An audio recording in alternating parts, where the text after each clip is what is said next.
भूत पिशाच निकट तब आवे, निंदक नगुरा निंदा सुनावे। एक चौपाई है, क्योंकि जहां निंदा होती है वहां निंदा करने वाले भूत तुरंत दौड़ कर आते हैं। जहां जूठन फेंकी जाती है वहां तुरंत ही सुअर तराप लगाते हैं। इस तरह से जहां निंदा का माहौल अगर शुरू हो जाए, कहा जाता है कि महफिल अगर जमने की शुरुआत हो और कहीं से अगर एक रुबाई आ जाए तो क्या कहे उन शायरों की, वो भी महफिल में थम जाए।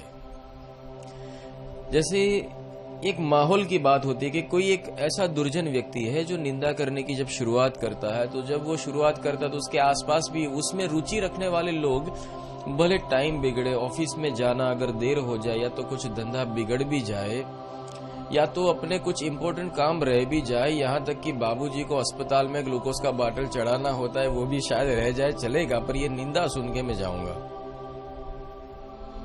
इसको कही जाती है तलब। किसी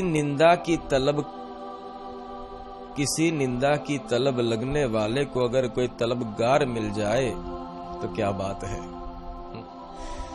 वो एक मिल जाना चाहिए, फिर इंसान अपना सब काम छोड़कर एक मीटिंग अरेंज करता है, मिलता है। जैसे कब आप आ रहे हो, हमें बात करनी है। जो कोई वक्ता होता है या तो निंदक होता है, वो यहां तक कि खाने पीने की व्यवस्था भी करके बैठता है ताकि खिल्ला बराबर गड़ जाए। ये एक कुदरती कला है, सिखानी नहीं पड़ती है, इनबिल्ट क्वालिटी। जो कहा जाता है कि नेचुरली जब टीवी आप खरीदोगे तो टीवी के साथ वायर तो फ्री में ही मिलेगा। इस तरह से जब मन है तो वहां निंदा सिखानी थोड़ी पड़ती है भाई, वो तो अपने आप ऑटोमेटिक सिस्टम के अंदर इनबिल्ट होता है। दूसरी, जैसे साहब ने कहा है कि कबीर निंदक ना मिलो पापी मिलो हजार, एक निंदक के सर के ऊपर लख लख पापी ने भार। तो मतलब वो क्या है, शून्यावकाश के अंदर कैरम खेलो, जैसे स्टिकर लगाओगे वो गोल गोल बुमरैंग की तरह वो स्टिकर घूमती ही रहेगी। जिन जिन जगह जाएगी उन जगह से रिबॉन्स होकर वो कंटिन्यूस चालू रहेगी। अमिट है, मिटती नहीं है, चलती रहती है।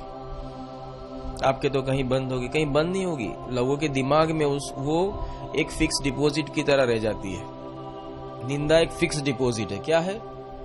फिक्स डिपॉजिट, जिसको लोग एनकैश करना नहीं चाहते। हाँ, एनकैश वही चीज की जाती है जो ब्याज हो, मुद्दल नहीं। ये एक इतनी गंदी फिक्स डिपॉजिट है कि अगर आपने सच्ची या झूठी किसी की निंदा अगर कर दी है, उसके सामने अगर आप हजारों सत्य के प्रमाण प्रदर्शित कर दो, पर साहिब ये चीज ऐसी है कि सत्य को लोग नहीं मानेंगे, उस निंदा को सत्य मानेंगे। इतनी ये गंदी चीज है। जैसे एक डिब्बी के अंदर अगर आपने एक चंदन की लकड़ी रख दो, काबिल तारीफ है चंदन की, क्या उसकी खुशबू है, ठंडक दिए जाती है, पर उसके साथ अगर लहसुन को डाल दिया, फिर वो चंदन, उसकी कोई वैल्यू नहीं रहेगी। और जब लहसुन का रस जब चंदन की लकड़ी पे लग जाता है, चंदन की लकड़ी अपना गुण छोड़ देती है। फिर चाहे कितने भी प्रमाण आप चंदन के देने की शुरुआत करो, वो चंदन नहीं, लहसुन की लकड़ी ही कही जाएगी। इतनी गंदी निंदा है जो एक चंदन को लहसुन बना देती है।